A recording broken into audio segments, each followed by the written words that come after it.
I want to briefly talk about process strategy, which is related with the supply chain management. What is process? We talked about process before. Process is basically a collection of tasks and activities and functions that are connected by flows and goods and information, physical things as well as virtual things.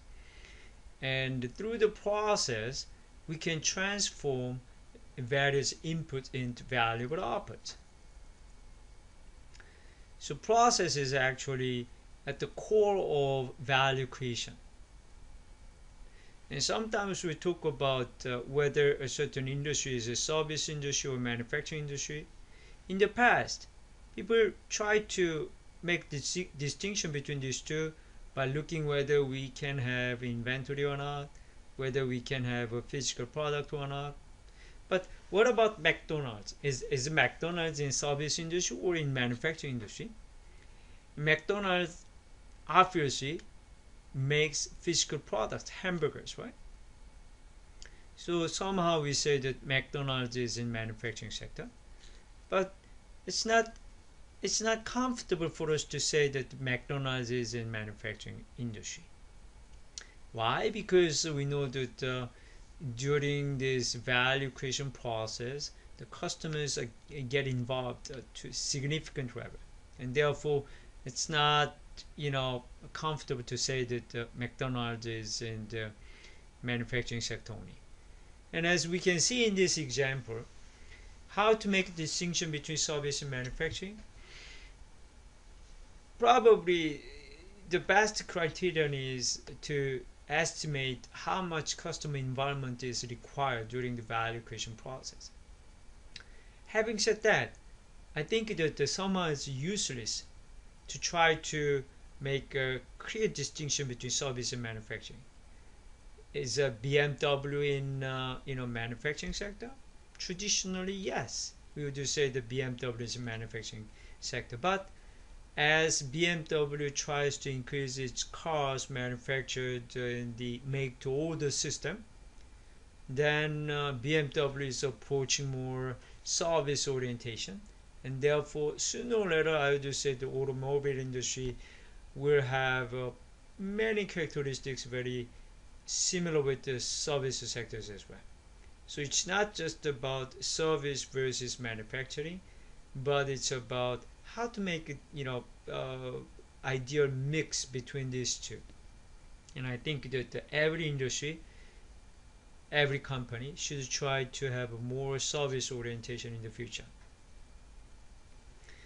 And we want to look at this as process structure or process strategy, which can be applied to both service sectors and also manufacturing sectors at the same time. In order to define this service process strategy, we want to look at two dimensions: volume versus customization.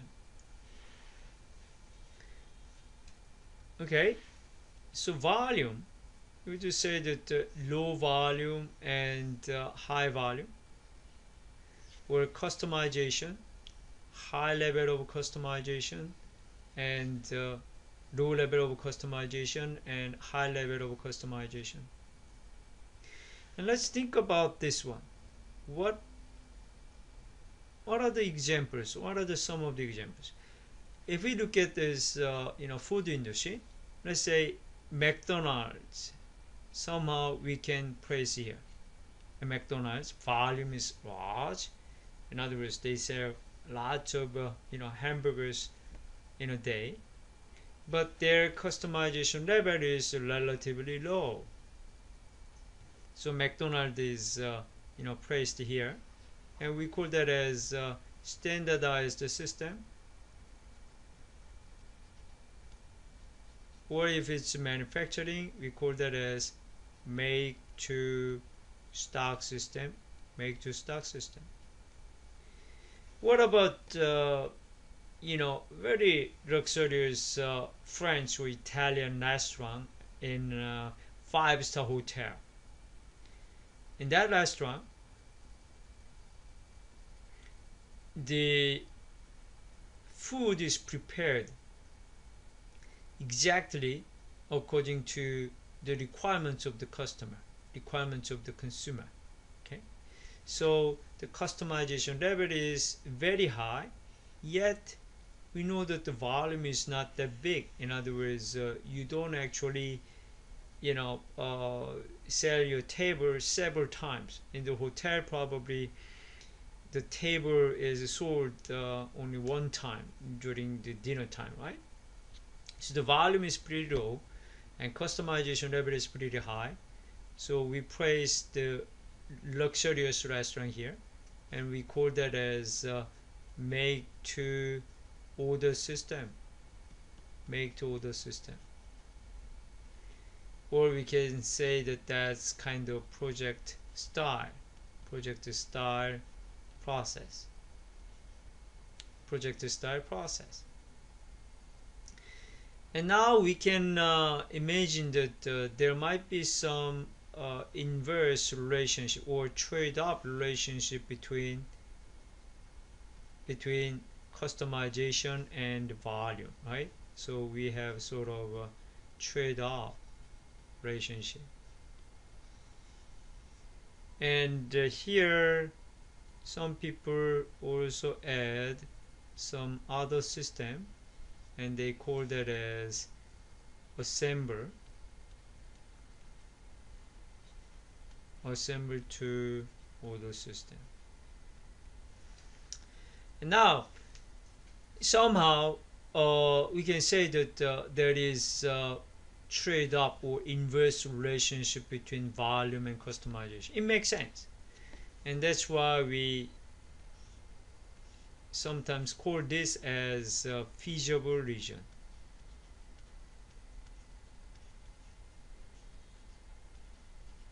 Feasible region.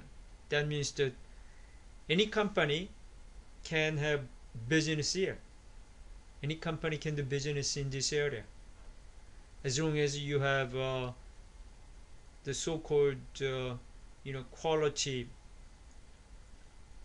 the qualifying, right?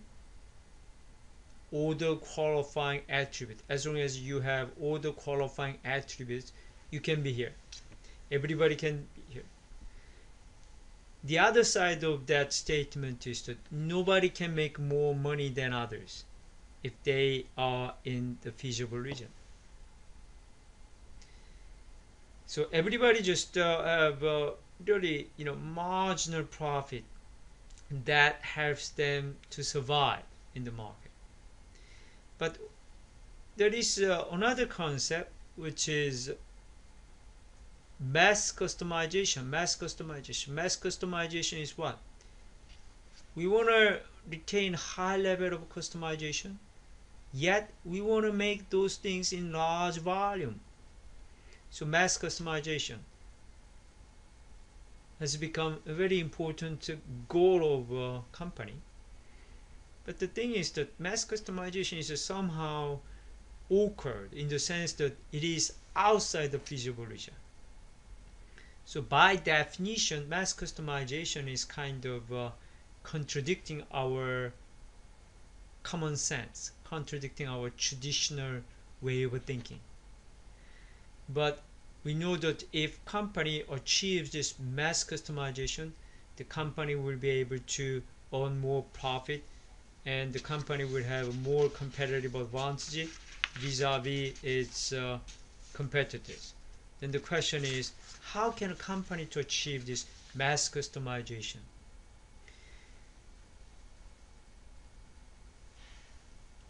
Supply chain coordination or value chain coordination and integration is the way the company can achieve mass customization.